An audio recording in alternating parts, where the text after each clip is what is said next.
All right, welcome everybody.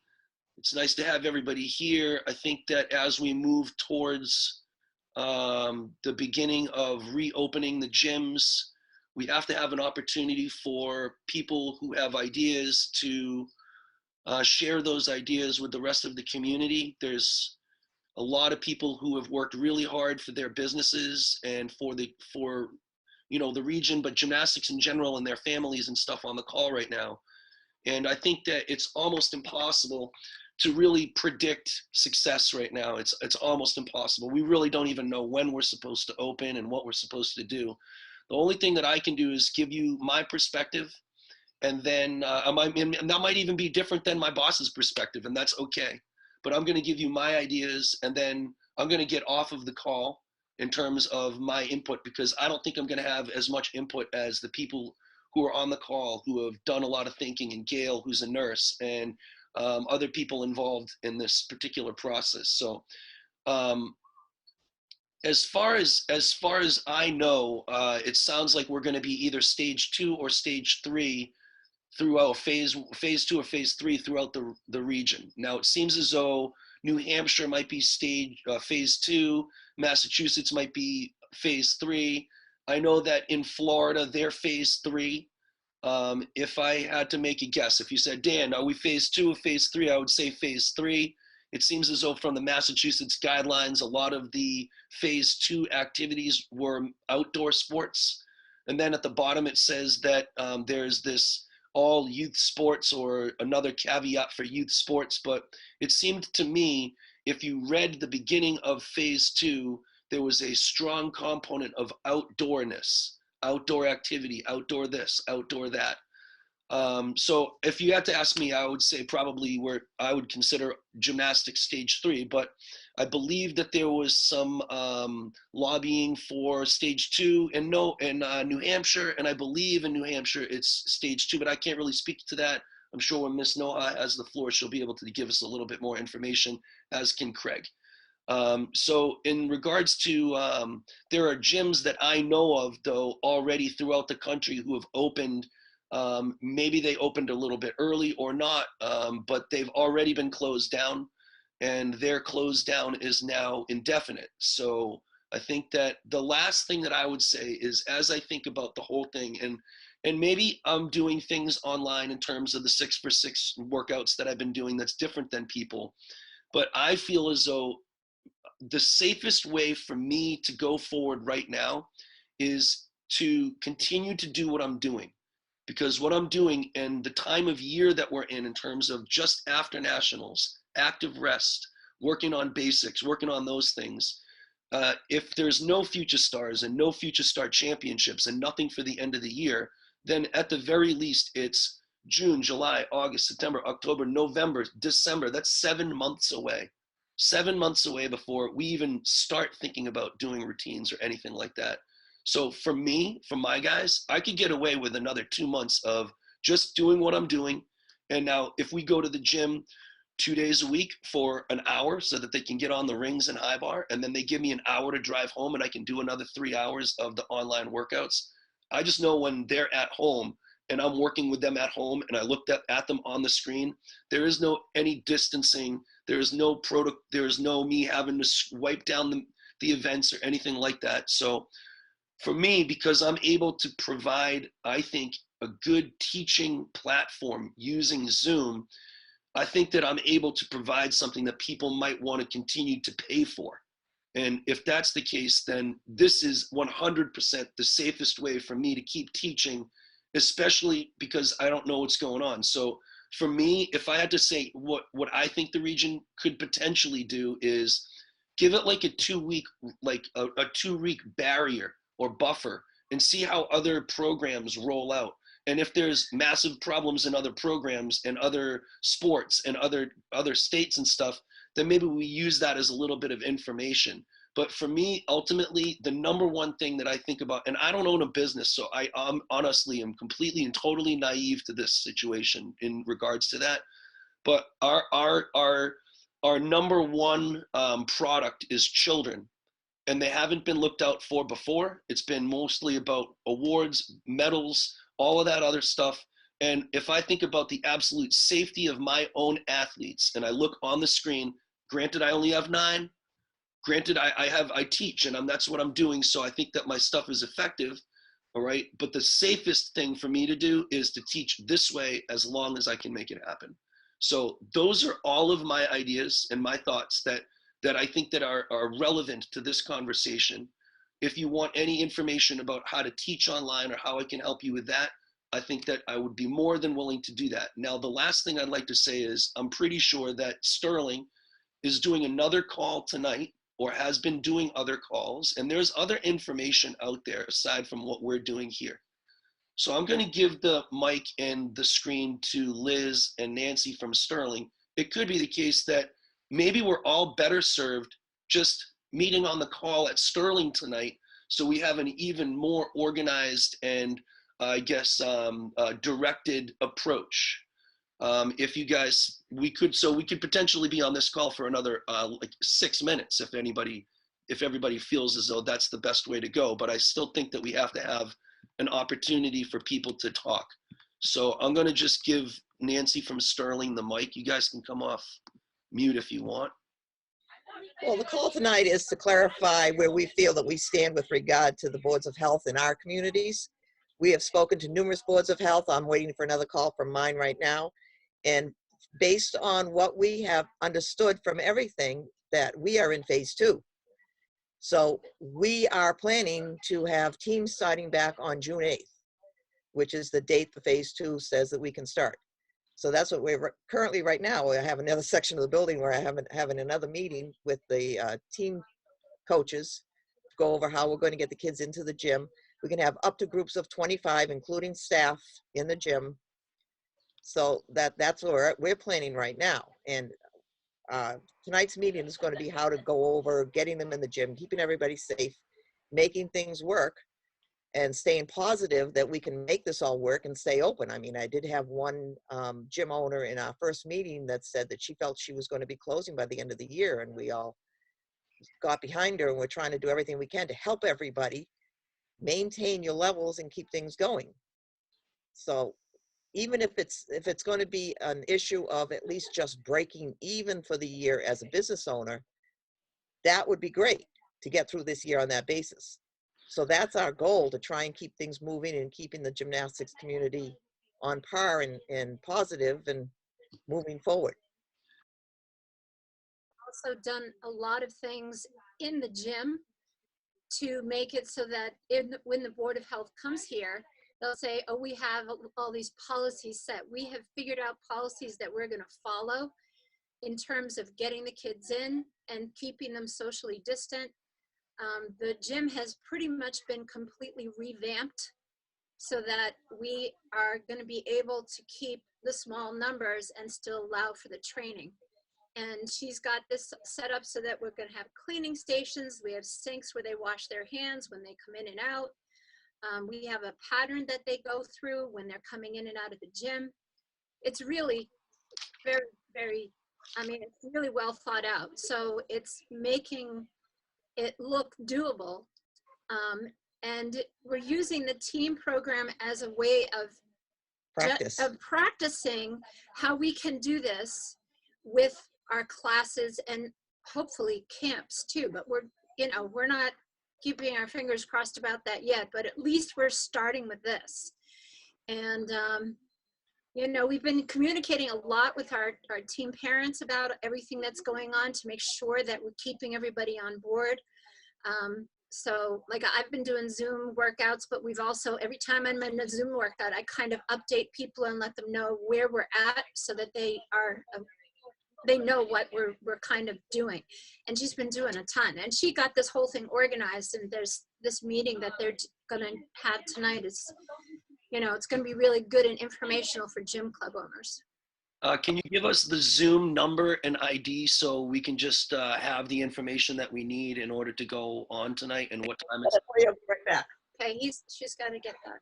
Okay. Does anybody have any things that they'd like to ask, or any questions or comments about obviously, I think the number one thing is do you have a list of things that you're implementing? Is there a way that you can consolidate the information that you're talking about. I think that more information, if you guys can give me everything in an email, I can try to compile something Yeah.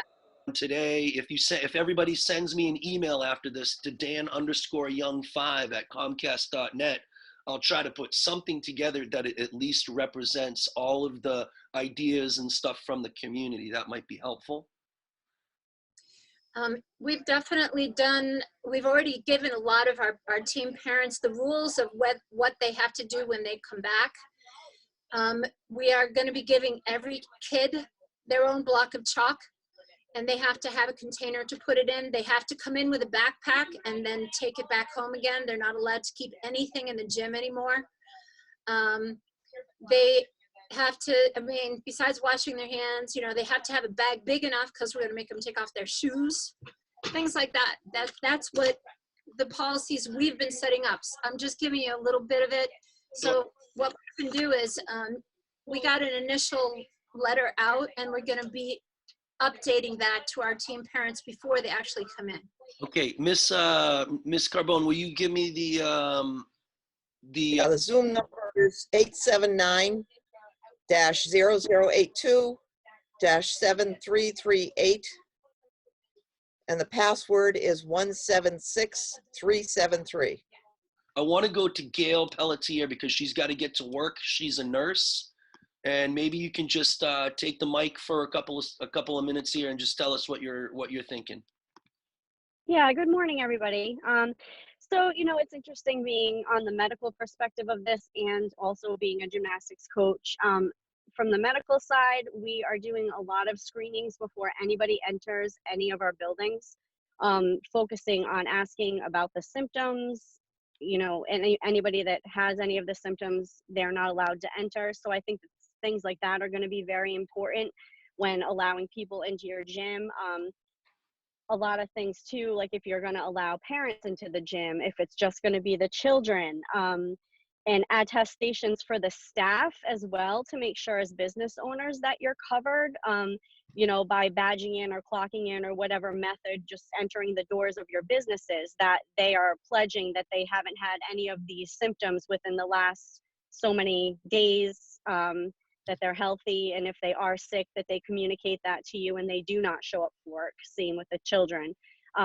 Just to kind of have those things in place for your businesses, from the business perspective, I've noticed is very important.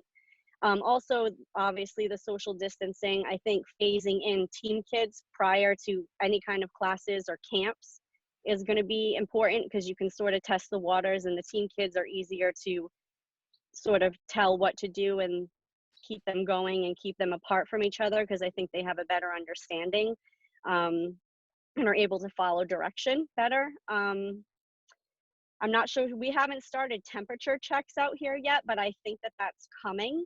So I'm not sure if that's something that you want to do with your staff and or children as they enter, but just fever, temperature is not the only indicator of this virus. A lot of people can be carriers and not even know it. So, and I'm not real sure what each state stands on as far as the masks for the gymnasts. I know that that's going to be something that's tricky, because especially when they start flipping around, if it moves and it covers their eyes, I feel like that could be dangerous. So I'm not sure about that, but I know for us at work, we are obviously are wearing masks 24/7. I think that kind of covers it. I just, my nervous part, like obviously we want all the kids to be safe. I know that there's businesses and livelihoods involved in this, and I respect that, but we also want to just make sure that the children are safe at the same time, because all it's going to take is one kid to get sick in one of our businesses and that to be splashed across the papers. And that could not only shut a gym down, but it could shut our industry down, because they could say, you know what, this isn't working, and all of us would be in a lot of trouble. So just making sure that we're sharing information and that we're all opening up and doing it in the safest way possible, so that when we do open, we remain open. Those are my thoughts on it. So I don't know if anybody has any questions or anything, but. If we are to find or suspect that somebody actually has the coronavirus and has been in our facility, what is the protocol? Is it Well, that's, yeah, for right now, I know at work, if somebody does come down with it, they do a tracing of who that person has been around. So that's why it'll be important to make sure that you have the same group of people in the gym at the same time. You're not mixing up people constantly, that you have like the same set of coaches, the Yep. same set of kids. So if somebody does come down with it, it's going to be easily traced to right? who has Okay. been interacting with that person. Okay. And then, I mean, notification to others is something that you're going to have to sort of decide on your own, I think. But Calvin, You if you think can limit, yeah, limiting the amount of people and who are that together? you're switching up your, Okay. keeping the same people in the gym is important. Gail, I appreciate your time, and obviously, I know that you got to get to work. So, do you have any more that you want to add? Does anybody have any more questions for Gail? If not, I know. One second, Noha. I just have a little bit of an answer for Cal too. Me as well. My husband, he works in he's an internal medicine doctor, and he works. So being on the New Hampshire Women's Board, and my husband is a doctor and he works with COVID patients. He's in the ER. He's a primary care. We've been working so much to know what if we get in contact with a COVID patient. So answering Cal's question, if you are in contact with any patient who tested positive, everyone who was in contact with him have to quarantine themselves 2 weeks, including kids and coaches. Same thing, if your kid has a parent at home who get tested positive and the kid is not, the kid cannot be in the gym for the next 2 weeks. So if anybody gets in contact with a positive case of COVID, they need to quarantine themselves for 2 weeks, and the gym has to be completely disinfectant again. That's the CDC recommendation and the COVID clinic in New Hampshire recommendation at this point. I don't know if somebody else want to talk. We are also having plans to open, and we have put a lot of thought into it and a lot of protocols into it. If anybody wants me to share with them, I would be happy to. If anybody else want to talk, just go ahead. What happens in terms of like, what does the person at the front desk have to be wearing? Like, do they have to have, like, shouldn't this be a nurse? Shouldn't this be somebody who is actually like able to deal with these kinds of things? And as soon as this person is, if this is the consistent person taking temperature, as soon as this person is exposed to somebody, then that person has to be quarantined. And then there's going to be like a domino effect of who's in charge of this? Are they wearing a face shield? Is this a nurse? Like, how do we protect the person who's protecting other people? You know, so what do they think about that? Right. So it doesn't have to be a nurse. I've been training a lot of secretaries, medical assistants, people like that, that are working at the doors of our clinics. I go around and I train them. Right now they are wearing masks with a face shield. You know, but again, this is the medical perspective. I don't know if for the gyms, since they're going to be in the gyms and possibly not wearing face masks anyway, if that's the route you want to go, at least a face mask, obviously. And I can share the questions that we've been asking patients. They're all symptom based, and also asking if they've been in contact with anybody that has had the virus within 14 days, if they themselves have tested positive in the last 14 days, and if they've been in contact with anybody that has been put on quarantine by the Department of Health in the last 14 days to try and keep the distance. If you send me that questionnaire, I'll try to get it out to everybody, and that will be pretty helpful. Okay. Okay, Gail, I'm going to let you get going unless you can stick around for a little bit longer. Okay, yeah, Liz Gonzalez, go for it. My sister's a Pilates instructor, and she's actually gotten one of those temperature things that you just like go across your forehead to take a temperature that she's going to do every time a client comes in. Is that a good suggestion? I'm just curious what you think. Yeah, I mean, it is something that a lot of places are going towards. I know that we have ordered thermometers that are touchless, but we haven't started using them yet.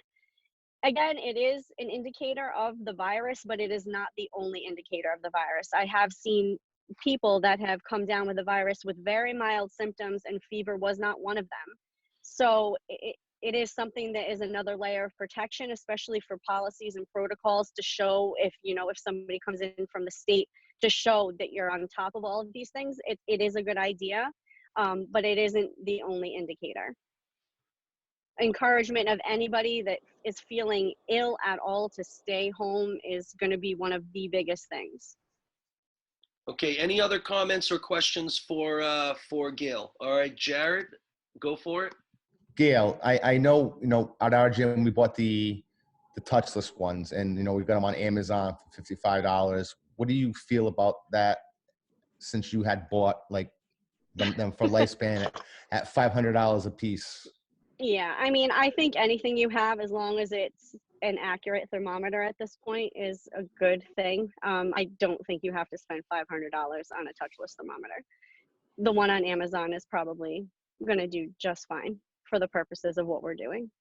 Gail, quick question. I go back and forth because of the feedback. Opening or closing garage doors? We don't have ACs, nothing. We were like all excited about opening our garage doors, getting the fresh air in, letting the parents watch from their cars. What is the feeling on that? My personal feeling is I would say open them. The more fresh air, the better. Otherwise, everything's going to be stagnant and you guys are going to overheat. And that's not good either, because if you don't have air conditioning, nobody's really going to be able to do anything. So I think maybe having fans blowing air out versus blowing in would be better. If you have fans that, like, I don't know, in or out. I mean, it's hard to tell because, particles are going to fly if you don't have a mask on for the children. But I think the fresh air is a good thing. I would say open the doors. Okay, Gail, somebody else has a question on chat. Are ultraviolet lights usable for any reason in the gym? I haven't heard a lot on UV light. I know that many gyms are investing in, I can't remember what the machines are called, but they sort of decontaminate surfaces overnight when nobody is in the gym. I know that Ocean State has done that. I think East Bay actually has bought some too. So stuff like that, because the cleaning of the mats and high touch areas, things of that nature, like doorknobs and faucet handles, toilet handles, things of that nature are going to be very important to keep up on and keep clean throughout the time that you have people in the gym. And any way you can disinfect mats, beams, if they can be sprayed down in a way, bars, that stuff is going to be important as well. And that stuff you're going to want to build into your protocols to show that you have cleaning in place in case anybody comes into your place. Daryl, can you tell us what you're involved with, please, sir? Certainly. So my company, I'm the owner and manager of a company called Air Sciences. And so we're based out of Rhode Island. Our primary service area is Maston, Rhode Island. And we are a company that focuses exclusively on identifying and correcting indoor environmental problems that are biologically based. So as you can imagine, this is basically this is exactly what we deal with on a daily basis. So just as from an approach standpoint, as someone who deals with businesses who are trying to implement new protocols and finding their way through the virus issue, there's really two lanes that you need to look at. There's what you technically need to do from an environmental health standpoint. And then there is what you need to do from a managing of perception and public relations standpoint. So, and we really, what we do a lot is a lot of consulting, and we also do a lot of service delivery. So we have a variety of different treatments that we provide that basically are disinfecting treatments. I mean, these are things that are like highly effective, non-toxic, non-corrosive. We're an indoor environmental company, so everything's about it being people, pet, and plant safe. But so there's things we can do. What Danilo and I had been actually talking about as recently as yesterday was, there are going to be some challenges because of what we do in our service area. I'm also legitimately here to help. So I'll certainly share my contact information, and people can contact me as they see fit. I'm here as a resource, and I'm not coin operated. So one of the things we're talking about is, putting together for those gyms that need it, putting together, their protocol and their plan as far as, okay, how do we deal with, from an environmental standpoint, cross-contamination, person-to-person contact, negative air, containment of different areas, and segregation of this place as necessary to make sure things are as healthy as possible. Like I said, there's the other side where we also, for example, for our customers, when we have some customers who we come in and treat on a regular basis, they will get, letters from us that go to, if it's a daycare, the parents, gyms, the members, whatever the case may be, whatever their customer base is.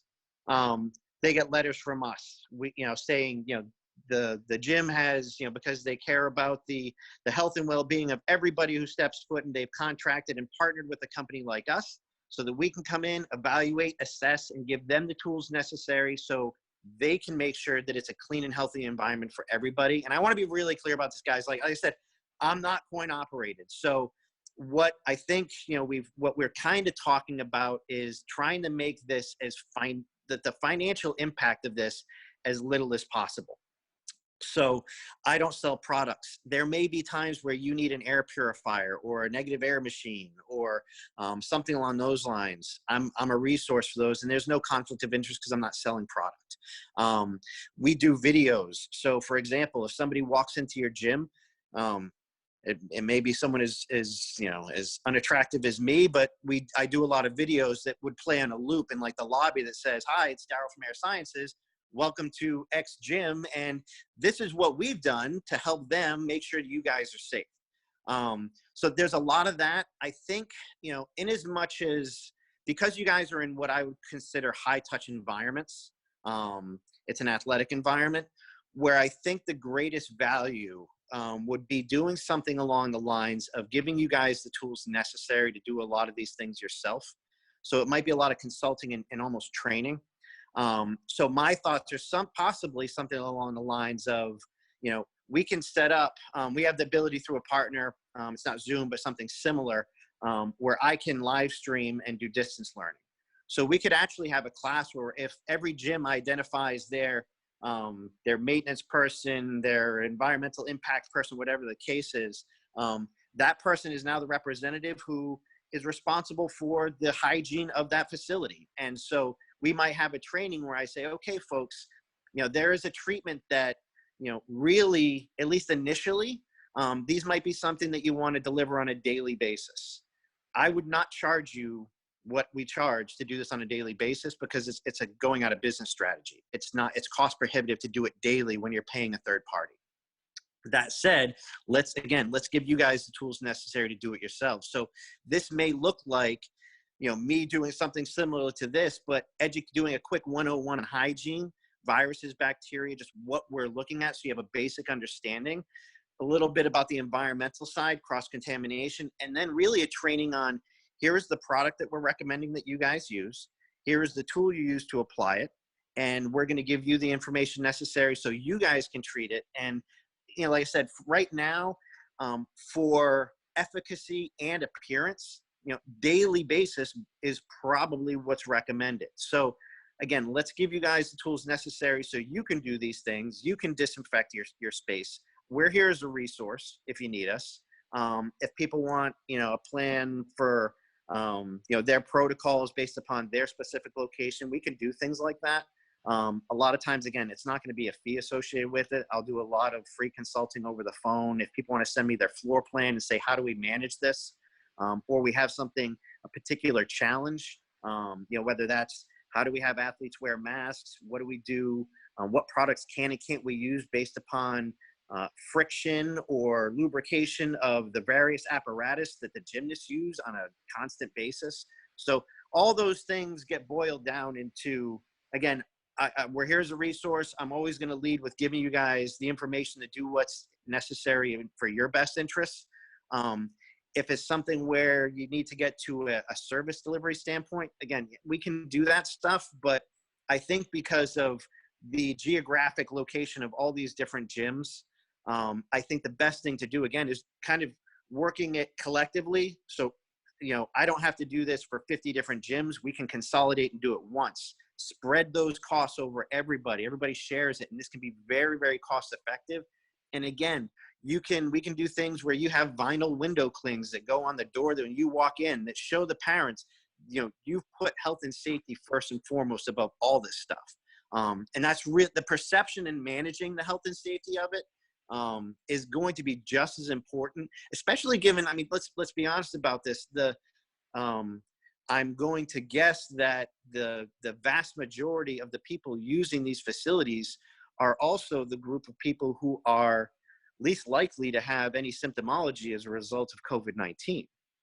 So not that you want to use that as a justification to take risk, but it is an important and valid piece of information when you're talking about these things. So if anyone has any basic questions, you know, I'm here as a resource. If anybody wants to fire anything off, I'm more than happy to answer those. And I can certainly, again, give my contact information. So if after the call, if anybody wants to reach out, or if you guys want to do something from a collective standpoint, we can talk about that too. First of all, I wanted to go to him first because I appreciate that he has a business and he's doing his thing and he's not part of our collective community. So if he's got to go, I appreciate that. Does anybody have any questions immediately for Daryl? And Daryl, if you can put your contact information in the chat. Okay, for right now, it seems as though we're good to go. I'm going to go to Danilo. First, hi everybody. Hope everybody is doing well. So one of the reasons that we were looking out for a company to work with that is, for example, honestly, there's so much information out there that we don't feel sure or safe to decide, okay, I'll put Clorox on the whole gym and that would be safe, you know. So, for example, we don't know how that product will work with our equipment. The idea of chalk, like Liz was talking about, of okay, every gyms will have their own chalk. We thought about the same thing, and then we thought, okay, so if you touch the same horse, when you come back to your chalk, you're going to be contaminating that chalk too. So end up being like a redundancy of coming back to the same idea. So that's why we start looking out for a company who would be, okay, I know what I'm doing, I know how to do it, and I can give you the answer with, okay, this will stay active for a certain amount of hours. So it doesn't matter if your hand's contaminated, when you touch the bar, it kills the virus, you know, or kills any bacteria or something like that. And other concern was, okay, I don't feel safe wiping down bars and asking guys to do like Chinese taps or giants even, you know. So that was our reason to find something that we could use in the whole gym to make it as easy as possible for us to apply, so we can have less time working on that cleaning and more time spreading the gymnasts inside the gym, and making sure that, okay, that doesn't leave any residue on the bar to be slippery, or doesn't crack the ladder of the pommel that we just bought, or stuff like that. So I just wanted to give you like a reason why we were looking out to these companies. And honestly, I think Daryl was very helpful, and it made us feel much more calm about decisions, I would say.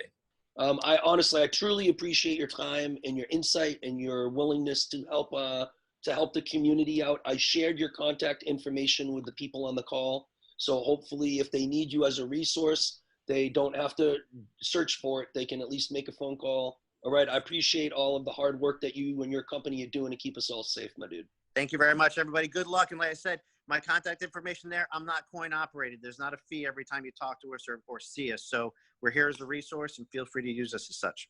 All right. So the next thing that maybe we should do is there anybody who has or feels a particular or has ideas that they would like to share? All right. Maybe we'll just give everybody the floor for a couple of minutes. Go for it, Sam. Hi. How's everybody doing?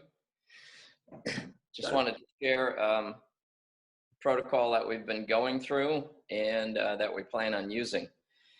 One of the main things, and I know everybody doesn't have the availability to bring in outside air, but we have rooftops that have what's called economizers on them, and the economizers bring fresh air into the building a certain amount of times, just so that it's always rotating and no stale air stays within the building. As far as disinfecting, the two main processes that I use to disinfect we've been using them for years, but we're really stepping it up now. And I've been using these two means of getting germs out of my building just because they're not harmful to humans. So the first thing is we have a combination. I have 4 machines that are throughout my building that are UV and ozone. And there's a lot of controversy about ozone because it can be damaging to the lung, the epithelial tissue within the lungs. And that's why you shouldn't be in the building when ozone is actually running. But ozone will kill everything, including mold, which can be kind of prevalent in our business as well. So 6 hours a night, but when we leave, we turn on all the machines and the ozone and the UV, constantly cleaning the air within the building. And then just before I leave the building, I have a groundskeeper's backpack that I pump air into, and I have, and this is important, you have to get a food grade hydrogen peroxide, because if you use just regular peroxide, it has stabilizers in it. And the stabilizers are not on the labels. And the stabilizers are the things that are actually damaging within peroxide, because peroxide is just distilled water with an extra molecule of oxygen. So it's not harmful to the human body. So I order gallons of 35% food grade hydrogen peroxide, and I get that from Amazon. And I'll throw a gallon in the backpack and then put another gallon of water in there. So I've got about 17, 18% peroxide, and I just let the entire gym have it. I just do a light mist all over everything. When we're doing our cleaning because of COVID, we do this about 3 times a year, but we really paid particular attention to it this time. One of the biggest germ catchers, I think, in the facility is our pits. So my wife spent pretty much 5 weeks, and we all helped from time to time, but she was the main muscle in this, where took every single block out of our pits, banged them out, brushed all the debris off of each one of them by hand, and then took the peroxide and sprayed every one of them down. And then as we stock the pit with the foam, we spray it again. And usually I have the kids do that three times a year. We take every block out, spray them down as they take them out, spray them down again as they go back in. And then we've added antibacterial foaming soap in every one of our bathrooms, and we have about 8 stations of antibacterial gel that are positioned throughout the building as well. Our parents are not going to be allowed into the gym unless they have a mask, and they cannot stay. We have the touchless infrared thermometers that you can take temperatures of the kids as they come through the door, and then they have to actually go into the bathrooms and use the antibacterial soap. They come in one door and they go out another door. Same thing with the gym. You got to come into the gym through one set of doors and then go back out another door. So they're not crossing as they come in. Any classes that were back to back will no longer happen. We'll have at least a 15-minute break between classes so that there's no cross traffic out in the parking lot or inside the building. And I think that's about it. Did I miss anything? The UV, the peroxide. Kids have to wear masks in and out, in and out. Yeah, there's yeah, and I had some question because people are concerned about, my wife speaks to the Board of Health and the governor's office daily. And some of these people said, well, can you take the chalk off the bars and disinfect the bars between each kid's turn? So after we get done with chuckling, there's some concern as to whether or not viruses could even live on chalk. And even if kids had their own chalk and their own bags of chalk, they're still going to end up touching the bars. So ultimately, to be 100% sure that there's no viruses on chalk, you would actually have to clean each piece of equipment, take the chalk down, disinfect, and then let each kid try to re-chalk up again, which would be completely impossible. If I'm not mistaken, the majority of the transfer of this virus is through mucus or water droplets coming from the body, not through touch. So I'm not so sure we have or should have as much concern with the chalk. I think that would be like an impossible, it'd be impossible to regulate it. So I think that's about it with us. I also have several portable rug cleaners, carpet cleaners, Bissell carpet cleaners, and I do the same thing with my mats and I put about half water and half 35% food grade peroxide, and I go over the mats with those to kill all germs. And then we'll take Truce, which is a mat cleaning solution. I actually got that at Congress one year. I think it was the Providence Congress. And the Truce has an orange oil in it so that the mats don't break down when you clean them. So after the peroxide, which could dry out the vinyl, then we go over, I use a commercial sponge mop and sponge mop the Truce onto the mats. I've also, I've been doing it now, and I'm knee deep in this, and it's not easy.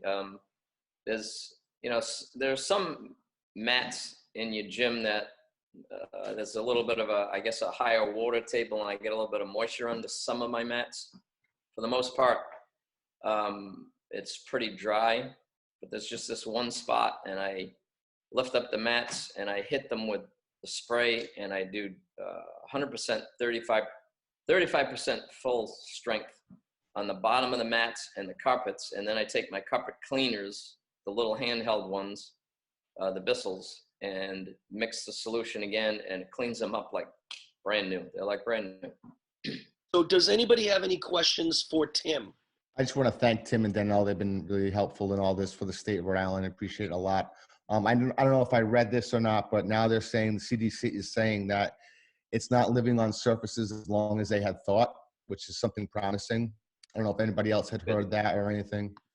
Jared, I did read it, the same thing. There was an article that came out yesterday. It is true from what I read by CDC. And Tim, I heard and follow up, there is no study yet that due to the high pH level in the chalk, that, I don't know. Do you hear anything about that?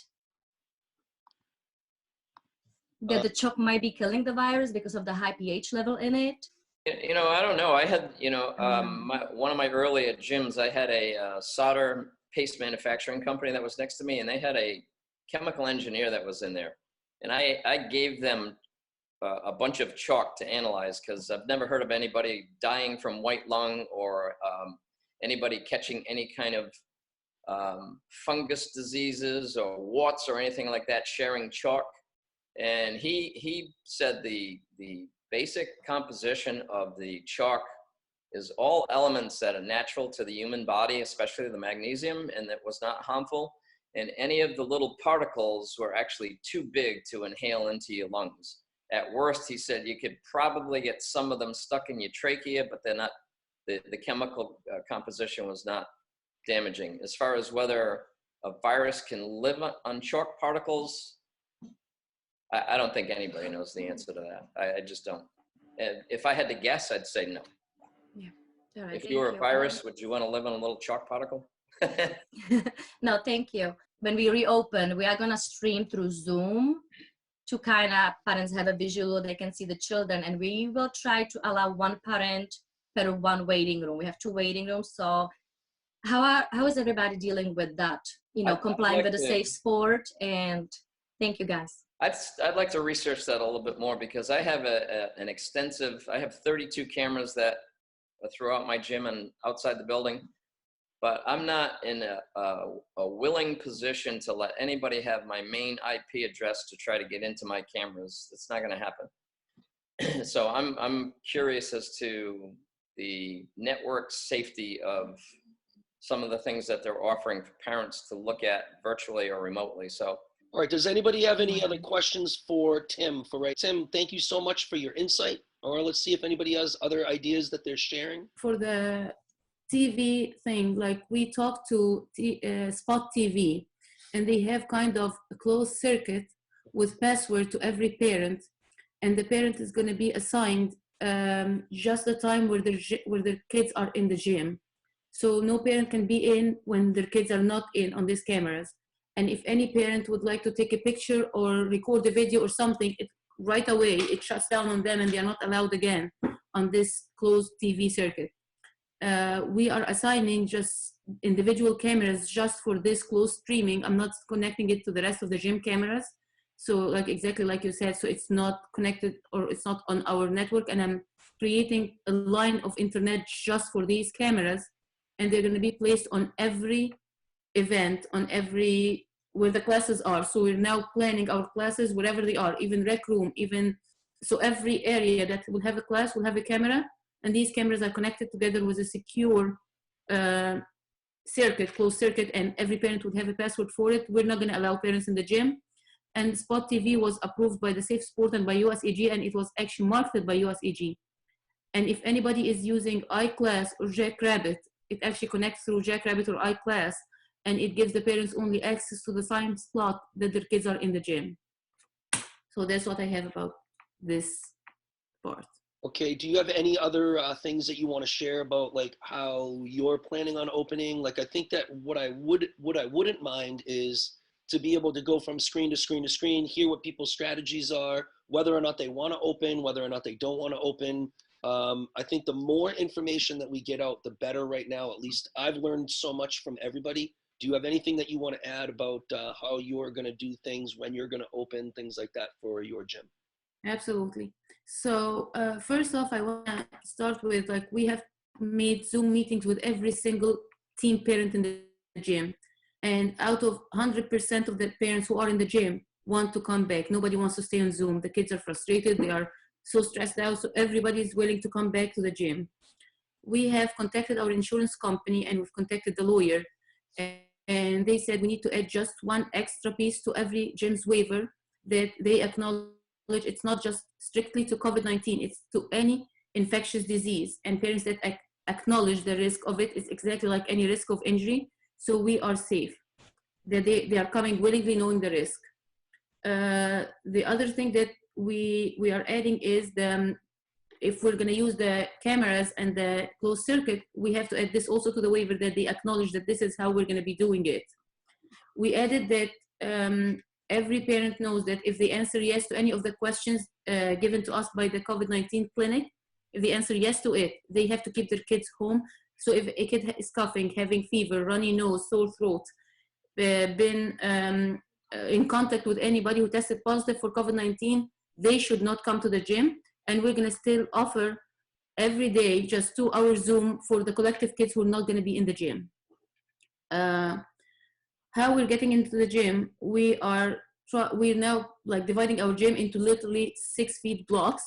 Coming from the door is going to be open, and we have 6 feet marks. Everyone is going to stop first at the first mark, get their temperature screened with touchless thermometer. Then they have a touchless station to wipe their hands. We ask that every kid come only in the attire that they're going to work out with, no even backpacks, nothing. They just come in with their leotard or whatever they're going to work out with. I don't want anything coming in and out from home. All the grips are going to be left in the gym with Ziplocs with their names on it and disinfectant. We installed stations on every station for dispensing paper towels and disinfectants so they can wipe. Truce products is very good. They are disinfectant and they are very good for the equipment. They don't crack beams, they don't crack vault tables. They are perfect. For carpet bonded foam, after a lot of research, they said we should not spray carpet bonded foam. The only thing that should be used is steamer machines with disinfectant cleaning something in it, because it sucks back the liquid so it doesn't cause mold in the carpet bonded foams. What we are doing, what you have been doing for a very long time, then we are gonna install the timers and everybody's gonna rotate with the timer. At the end of their station, everybody's gonna allow a minute to disinfect their station. Except for bars, of course, we're not gonna wipe the chalk off the bars, like you said. It's very hard for the germs to stay in the chalk, but we're gonna ask every kid to bring their water bottle, and they're gonna have some kind of alcohol in the water bottle, so when they are spraying their grips before the chalk, the grips themselves are disinfected. And then everybody's gonna rotate on the timer, giving them enough time to wipe off their stations and move on. Like Tim said, whoever, like, we have one door to come in through, one door to come out through, so we don't do like cross passing, so it's just one circle around the gym. We're closing the locker rooms, we're closing the waiting rooms, we're putting a lot of touchless washing stations throughout the gym, and I think that's about it. Hi, yeah, about the alcohol contacting the leather, I'm just a little concerned that it might break the leather down or dry it out excessively. Any thought to that or research on that? So when we met with the New Hampshire group of coaches, Coach Tony from Atlantic. He said he did a lot of research on that, and he said when it's diluted with water, it's not going to affect the leather, especially diluted with water and the chalk. It should not affect the grips. What solution did you know? Like, I don't have it right now, but I can bring it for you, and I can send it to Jen, who can like email it to everybody. That's okay. good. I just want to ask what time will be the Sterling meeting? 7. 7 o'clock. You know, there's obviously a couple of different things that we have to consider.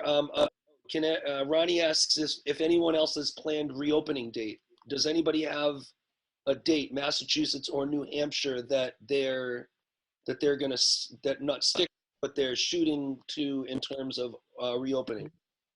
June 8th. Okay, so June 8th, considering that we're stage 2. All right, now is there been official, I guess, communique about whether or not we are phase 2 or phase 3, or is this also? I know that in New Hampshire, I believe that they lobbied the governor and they actually got a word of stage 2, but when I look at it, I'm not really sure. So I'm not the guy who makes the choice, but have you got an official word that gymnastics facilities are staged phase 2? I think, yeah, Nancy's been the one that's doing most of the legwork on that, but she said she's also, like, she has to talk to the Board of Health. I'm sure everybody else is dealing with this as well, but she's the one that's been, you know, giving us this information, but she's also been communicating. They sent information to the state about lobbying to, you know, open in some of the guidelines to make sure that these guidelines were met. We are phase 2. We are phase 2. That's what she said. It's official. As far as I know, June 29th, the governor gave us okay to open up gyms and whatnot, and we're not going to be labeled and classified as, you know, gyms, workout gyms and stuff like that. So we're going to take that, and we're going to start July 6th right after that. I don't know if it's phase 2 or phase 3, whatever it is. We didn't want to be lumped in with phase 3, so we want to be lumped in with phase 2. We're in phase 1 right now, and we just, you know, keep on contact the governor's office and the DEM. Jared, So that's our plan. Yeah. and I think that Liz and Sterling just said June 6th. Now, can you clarify that you're talking about July 6th or June 6th? July 6th. That's a choice that our gym is making right now. I think we're going to be labeled as phase 2. Have I heard anything from the states that did open this week? Yeah, I heard from a couple of gyms in Florida that opened this week, and the health inspectors came and shut them down indefinitely. Now, Why? is potentially because perhaps the gyms opened too early or opened without appropriate accommodation. But yes, there have been gyms that have already been closed down because of opening. I can't speculate as to why, though.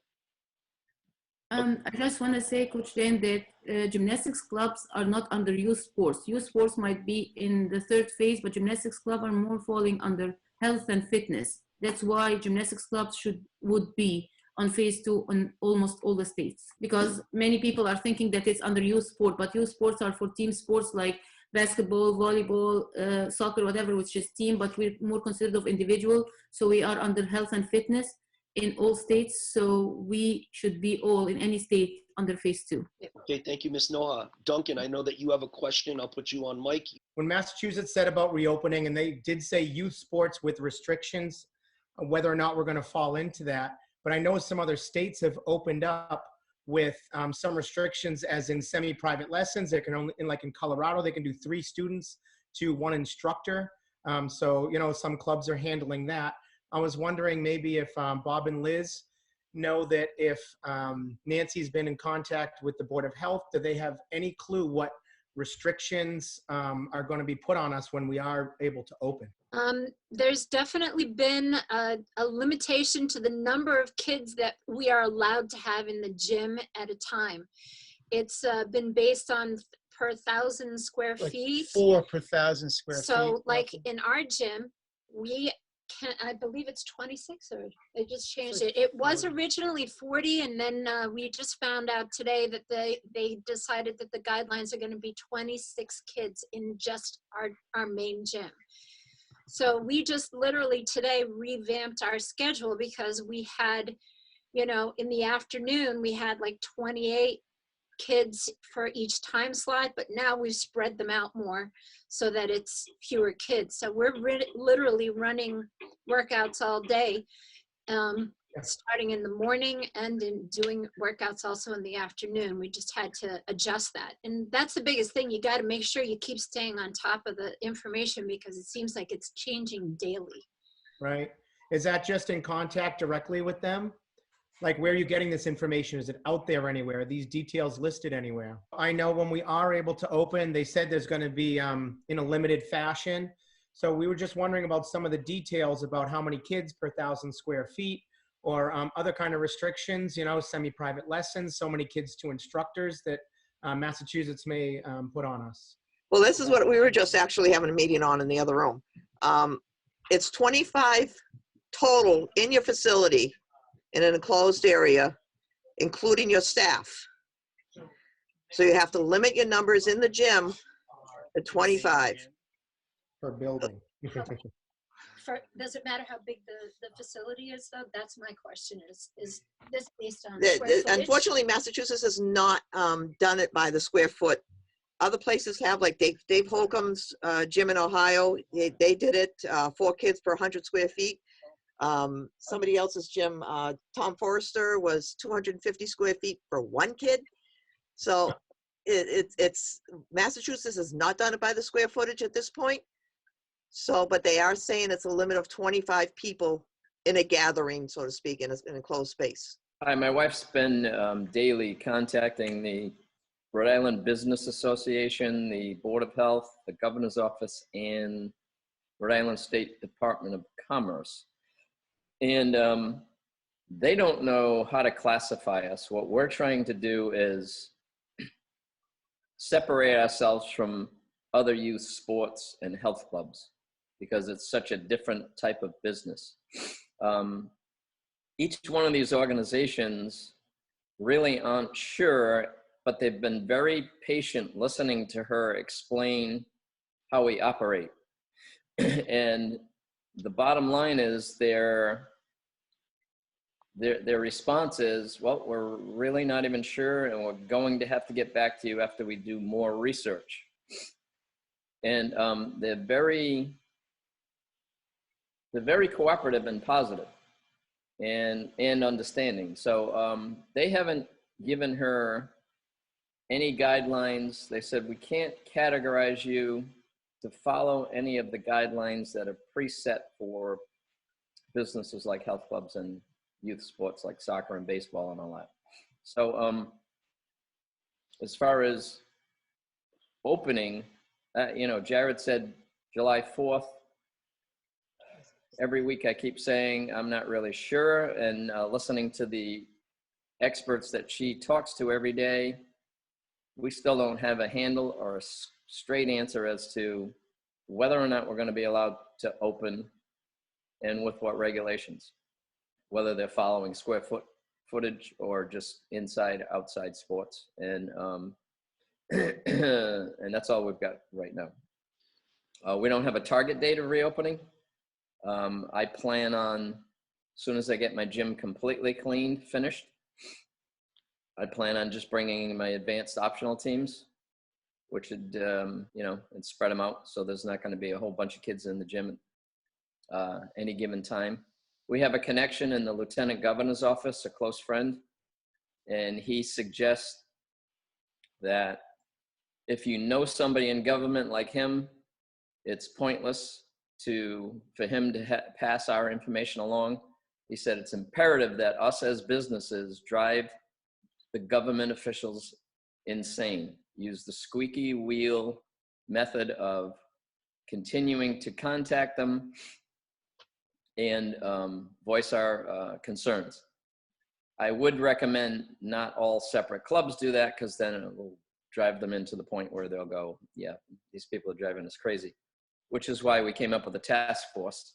And I think if we work together and just get some straight answers, you know, I'm personally worried about what they did to that club in Florida.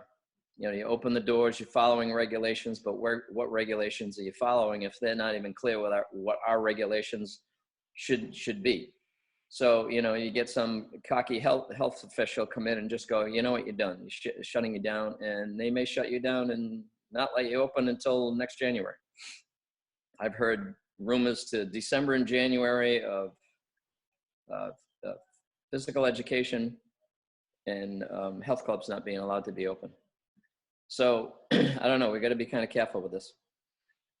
At least in Rhode Island, I don't. If you're getting clear answers in Massachusetts from your leaders, then that's good. But we're not in Rhode Island. Whatever plan we are planning to open with, we have to put it down in writing, clear, and have maps for the gym on how we executed this plan. So if any healthcare or health whatever supervisor come to the gym, we have a plan to present to him and something to show how we did it. So when they walk around, they find it easy enough for them not to give anybody a hard time. So just make sure when you're planning to reopen to have this plan written and maybe mapped out for the gym. How did you actually take this plan in action? So if they come to look after you, you just have something to present. So when they walk around, find it clear, because they really don't know what's our industry. They don't know what's gymnastics. They don't know anything about what we're doing. So instead of them giving us hard time, we need to be prepared for them. And that's what we are working on. Dan, I did have one question. Okay, yes, sir. For any of the gym owners, has anybody received any of the assistance loans? Because I applied for all of them and I'm still waiting. I did. It seems as I though. got all three. So Ivana does, Duncan does, Tim does.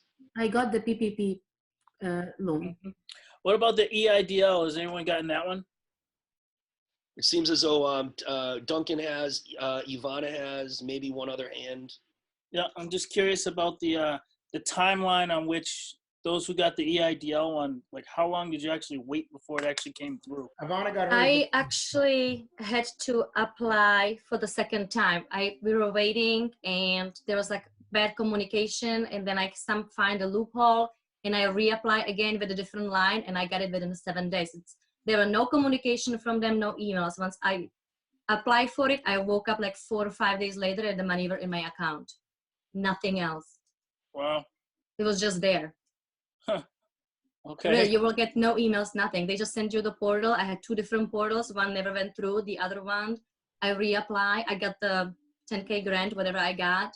And that showed up 3 days later in my account. No communication. I didn't know what it was. I researched it. And then 4 days after I got the big loan. And again, no emails. It's just there. No instructions, nothing. So I know I've been kind of communicating with Ivana, and I was just behind her with my application process, and maybe a day later. And then I can tell you my EIDL loan, I was probably 2 weeks after her. I think there was just same thing. So for the EIDL loan, I applied, fairly early. And then I called them up, and, after the CARES Act came out, and they said you could apply for the grant. So I had to reapply. And I did that very early that next day. And, I'm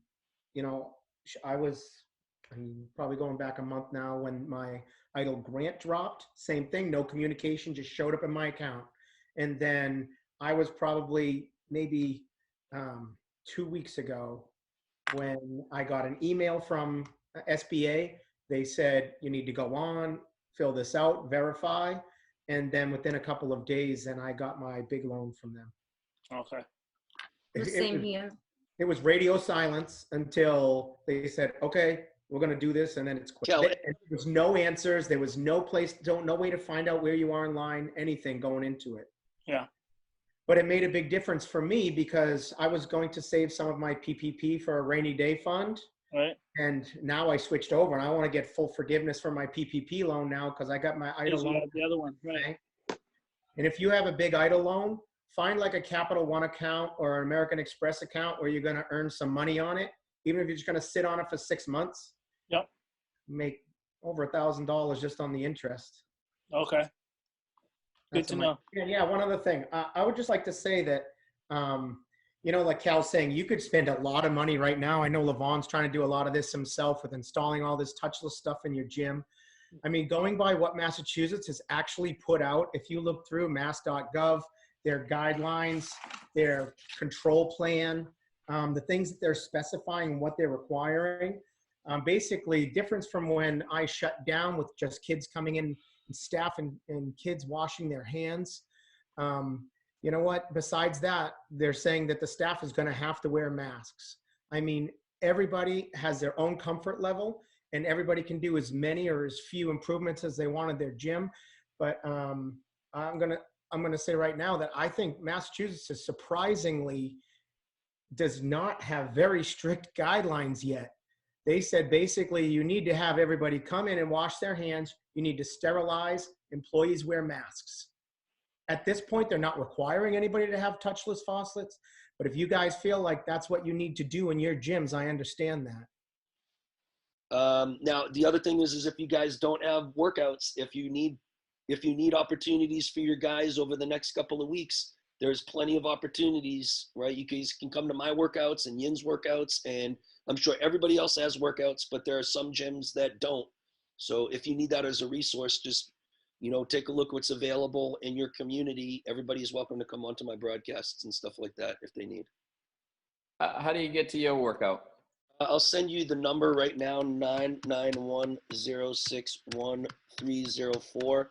It's and then the one for Yin's workout, I'll send you that in the morning, is 892-3870-6266. My workout is at 5 o'clock every night, 5 to 7:30, and Yin is at 10 o'clock on Monday, Wednesday, and Friday. If you look at 646, I'll even go like that, 646 Productions, like that.